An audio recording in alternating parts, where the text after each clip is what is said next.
श्री श्री 1008 श्री मस्कत गुरु रामानुजाचार्य जगत गुरु अनंताचार्य जी महाराज अमृत जी के शिविर में प्रतिदिन भक्तों का लगता है तांता। भक्त उनसे मिलने के लिए घंटों करते हैं इंतजार। दूर दूर से आए भक्त जगत गुरु से अपने समस्याओं का करते हैं निवारण।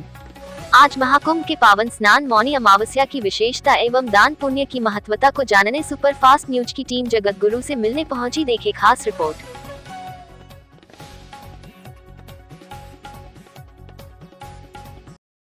नमस्कार दर्शकों, जैसा कि आप देख रहे हैं कल है 29 तारीख और प्रयागराज के महाकुंभ की महातैयारी महास्नान मौनी अमावस्या पे कहा जाता है कि इस पुण्य स्नान को करने के लिए प्रयागराज में भारी भीड़ आने वाली है। आज हम मेला क्षेत्र में सेक्टर नंबर 12 से है, जहां पे जगत गुरु श्री अनंताचार्य जी महाराज से हम बात करेंगे कि क्या खास होगा इस प्रयागराज में महाकुंभ के इस मौनी अमावस्या। शिविर के अंदर जैसे ही आप एंट्री लेंगे सबसे पहले आपको कुछ भक्त और यहाँ पे साक्षात ठाकुर जी विराजमान मिलेंगे।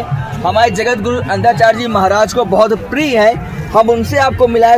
उससे पहले आप इनके दर्शन कर लें।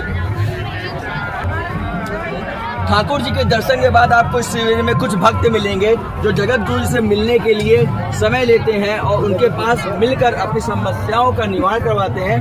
बने रहिए हमारे साथ, बहुत जल्दी हमारे कैमरे पे होंगे जगत गुरु श्री अनंताचार्य जी महाराज। हमारे साथ जगत गुरु श्री अनंताचार्य जी महाराज। महाराज जी, आपका बहुत बहुत स्वागत है। महाराज जी, प्रयागराज महाकुंभ 2025 मौनी अमावस्या का स्नान चूंकि कल होना है, बहुत ज़्यादा श्रद्धालु प्रयागराज में आएंगे। क्या लगता है आपको, क्या उम्मीद है और इस अमावस्या के स्नान का क्या खास महत्व है? देखिए, तीर्थराज प्रयाग में जब जब कुंभ लगता है, और केवल कुंभ ही नहीं, माघ के महीने में भी मौनी अमावस्या का जो स्नान होता है ये मुख्य पर्व माना जाता है। अमावस्या के दिन दक्ष प्रजापति के द्वारा जो चंद्रमा को श्राप दी गई थी कि तुम काले हो जाओ, तो इस दिन चंद्रमा के ऊपर वो श्राप पूरे तरीके से काम कर जाती है। परंतु भगवान शंकर के द्वारा चंद्रमा को वरदान दिया गया था कि अमावस्या से ही तुम्हारा बढ़ना प्रारंभ हो जाएगा। तो रामचरितमानस में चौपाई है, माघ मकर रवि जब होई तीरथपति आव सब कोई, देव धनुज किन्नर नर श्रेणी साधन मध्य सकल त्रिवेणी। तो अमावस्या के दिन किया गया स्नान अनंत गुना फल व्यक्ति को प्राप्त करा देता है। तीर्थराज प्रयाग में वास करना भी अनंत गुना फल ही देता है, क्योंकि तीर्थराज प्रयाग की जो भूमि है ये पावन भूमि है और एक सिंबल होता है गिनती में, न्यूमेरिकल में, जिसको शून्य बोलते हैं। शून्य एकमात्र ऐसा अंक है जिसको आप जहां से बनाना शुरू करेंगे वहीं पर उसको खत्म किया जाएगा। धरती को गोलाकार बताया गया है, लेकिन शास्त्रों के अनुसार तीर्थराज प्रयाग में जो हमारे अक्षयवट भगवान हैं, अक्षय का मतलब होता है जिसका कभी क्षय नहीं होता, बट विश्वास अचल निज धर्मा तीर्थराज समाज सुकर्म। अक्षय वट के पत्ते के ऊपर भगवान बाल मुकुंद लेटे रहते हैं, पैर का अंगूठा चूसते हुए और पूरा प्रलय काल निकाल देते हैं। परंतु अक्षय वट कभी डूबता नहीं है, किसी भी प्रकार से डूबता नहीं है, और वो स्थान से फिर प्रकृति शुरू हो जाती है। मरने के बाद भी अस्थियों का विसर्जन करने के लिए लोग प्रयागराज ही आते हैं। मौनी अमावस्या एक ऐसा पर्व है जिस दिन किया गया स्नान व्यक्ति को अनंत गुना पुण्य देता है, साथ ही उनके पितरों को भी मोक्ष की प्राप्ति हो जाती है। अतः देवताओं के साथ अगर हमें स्नान करना है तो ब्रह्म मुहूर्त में 4 बजे से लेकर के 6 बजे के बीच में, संगम ही नहीं, गंगा नदी के किनारे कहीं भी किसी भी घाट पर किया गया स्नान अनंत गुना फल आपको देने वाला है। दान के विषय में आप हमारे दर्शकों को क्या बताएं? स्नान का महत्व तभी है जब दान किया जाए। भगवान श्री राम विश्वामित्र जी महाराज के साथ जब प्रयागराज आए और प्रयागराज में जब उन्होंने प्रवेश किया तो विश्वामित्र जी महाराज ने कहा, ये गंगा जी जो है ये आपके पितरों के द्वारा लाई गई है, क्योंकि सगर के पुत्र असमंजस, असमंजस के पुत्र अंशुमान, अंशुमान के पुत्र दिलीप, दिलीप के पुत्र भगीरथ गंगा जी को लेकर के आए। और भगीरथ की ही आगे आने वाली पीढ़ी में दशरथ जी का अवतार हुआ और दशरथ जी के घर में राम जी का अवतार हुआ। तो गंगा जी भगवान श्री राम के पुरखों के द्वारा ही आई है। तो रामायण में वर्णन है कि राम जी ने स्नान किया और स्नान करने के बाद ब्राह्मणों को दान दिया। स्नान करने से व्यक्ति पाप मुक्त होता है और दान देने से पुण्य की प्राप्ति होती है। इसलिए स्नान दान दोनों का अपना एक महत्व होता है। तो स्नान करके दान जिसकी जो श्रद्धा है, जो शक्ति है, वो अवश्य देना चाहिए।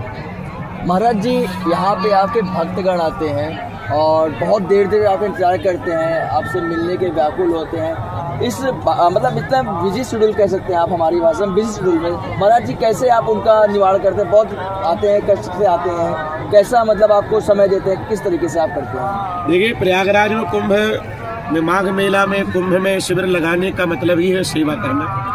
हमारे शिष्य साल भर हमारी सेवा करते हैं, साल भर हमारी व्यवस्था करते हैं। हम जब उनके घर में जाते हैं तो जो सबसे अच्छा बिस्तर होता है वो हमें बिछाया जाता है, सबसे अच्छा भोजन होता है वो हमें कराया जाता है। तो हमारे शिष्य जब यहाँ आते हैं तो हमारी मानसिकता ये रहती है कि जिस बिस्तर पर हम सोएं उसी प्रकार के बिस्तर की व्यवस्था हमारे यजमानों को भी हो, और जो भोजन हम करें वही भोजन हमारे यजमानों को भी मिले। तो और लोगों का तो मुझे नहीं पता, लेकिन मैं अपने शिष्यों के साथ भोजन करता हूँ, वही भोजन करता हूँ जो भंडारे में बनता है, वही बिस्तर पे सोता हूँ जो उन लोगों के लिए सबसे बड़ी जैसा कि आपने कहा ना कि प्रशासन को चाहिए आने के लिए पुल, जाने के लिए पुल, या भीड़ को डिवाइड कर दे तो वो थोड़ा हल्के हो जाए। एक चीज़ हम लोगों ने गौर फरमाया, आपने गौर फरमाया होगा, मेले के कल्चर में भी वीआईपी लोग दिखते हैं। मतलब वीआईपी कहने का मतलब वो जिस रास्ते चाहेंगे उस रास्ते जाना चाहेंगे, उनके लिए गेट खोल दिया जाएगा, पुल खोल दिया जाएगा। उसके बारे में क्या कहते हैं? मेरे ख्याल से भगवान से बड़ा वीआईपी कोई नहीं है। ये प्रयागराज है, तीर्थों के राजा है।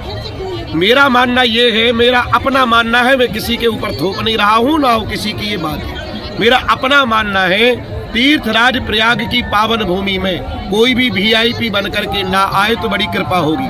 क्योंकि सुनने में ये आता है, हम लोग कैंप लगाते हैं, हम लोग प्रशासन गए, उन्होंने कहा आज फलाने नेताजी आए हैं इसलिए सारा प्रशासन उनकी सेवा में वहाँ खड़ा है, यहाँ दूध चढ़ाएंगे, वहाँ फूल चढ़ाएंगे, यहाँ सेवा करेंगे, वहाँ ये करेंगे। महाराज, मेला लगने के बाद मीटिंग का क्या मतलब है? और अगर आप आ भी रहे हैं, आइए स्नान करिए, जाइए, जैसे हम लोग आ रहे हैं स्नान करने जा रहे हैं। एक आदमी के कारण अगर 20 करोड़ पब्लिक प्रभावित होती है, मैं नहीं मानता कि उसको पुण्य मिलने वाला है। मेरा मानना अपना ये है कि भगवान के दरबार में संत मिलन को जाइए, तज माया अभिमान। भगवान शंकर जब कथा सुनने के लिए गए तो महाकाल बन के नहीं गए, विश्वनाथ बन के नहीं गए, एक बार त्रेता युग माही शंभु गए कुंभज ऋषि पाही। किसी भी प्रकार का कोई पद नहीं, कोई मान नहीं, कोई सम्मान नहीं। तो वीआईपी कल्चर मेरे ख्याल से नहीं होना चाहिए, चाहे वो कोई भी हो। मैं एक ये नाम नहीं ले रहा किसी का, कोई भी हो, नेता हो, मंत्री हो, प्रधानमंत्री हो, वो चाहे राष्ट्रपति हो, वो चाहे बहुत बड़ा बाबा हो, शंकराचार्य हो, कोई भी हो, मेला के अंदर कोई भी व्यक्ति वीआईपी बन करके ना आए, ये मेरी विशेष प्रार्थना है। एक व्यक्ति के कारण 20 करोड़ लोग प्रभावित हो रहे हैं। महाराज, मैं रोज देखता हूँ प्रशासन जब गए, अधिकारी है ही नहीं साहब। क्यों नहीं है? वो तो वहाँ लगे हैं, ड्यूटी उनकी लगी है, फलानी जगह लगी, यहाँ फूल बरसाएंगे, वहाँ ये सब करो। लेकिन मेरे ख्याल से वीआईपी कल्चर नहीं होना चाहिए। आप आइए, बिना प्रोटोकॉल के भी आप आ सकते हो। जब आपको काम ही करना है तो प्रोटोकॉल की क्या जरूरत है? यहाँ फूल, वहाँ दूध, यहाँ पूजा, यहाँ ये, यहाँ वो करो, किसी को बताओ मत, बताने की क्या जरूरत है? लेकिन एक व्यक्ति के कारण, एक किसी व्यक्ति विशेष के कारण पूरे मेला को परेशान करना मेरे ख्याल से उचित नहीं है। ये हमारी विवेक शून्यता है। मैं जगत गुरु रामानुजाचार्य परम पूज्य गुरुदेव श्री नारायणाचार्य जी महाराज उर्फ सांडिल्य गुरु जी का शिष्य हूँ, रामानुज संप्रदाय से हूँ और महाकाली महाविद्या सिद्ध हनुमान पीठ का पीठाधीश्वर हूँ। और फिलहाल सेक्टर नंबर 12 में जगत गुरु अनंताचार्य सेवा शिविर में संचालक हूँ। तो दर्शकों, आपने देखा आज हमारे साथ थे सेक्टर नंबर 12 से जगत गुरु श्री अनंताचार्य जी महाराज, जिन्होंने स्नान, दान, पुण्य सभी बातों पर विशेष चर्चा की हमारे साथ। यहाँ तक कि प्रशासन से भी अपील की कि पुल के और सड़कों के या भीड़ को डाइवर्ट करके कैसे आपको इसको रास्ता बनाना चाहिए। और सबसे बड़ी विनम्र निवेदन उनका यही था कि जो मेला में आ रहे हैं सब सनातनी एक बराबर है। महाराज की सही बात है, सही, सब सनातनी एक बराबर है, चाहे वो नेता हो, मंत्री हो, बाबा हो या किसी भी लेवल का वीआईपी हो। यहाँ पर कोई वीआईपी नहीं है, सभी आए, सभी स्नान करें, दान करें और बाबाओं से लेके संतों से, अपने बड़ों से आशीर्वाद बने रही हमारे साथ। ये था महाकुंभ में 2025 का महा कवरेज। 29 तारीख मौनी अमावस्या के स्नान के लिए हम थे शिविर में जगत गुरु श्री अनंताचार्य जी महाराज के साथ। चलेंगे और लोगों से और संतों से और नेताओं से और मंत्री सभी से मुलाकात करेंगे और इस स्नान को और भव्य बनाएंगे। धन्यवाद।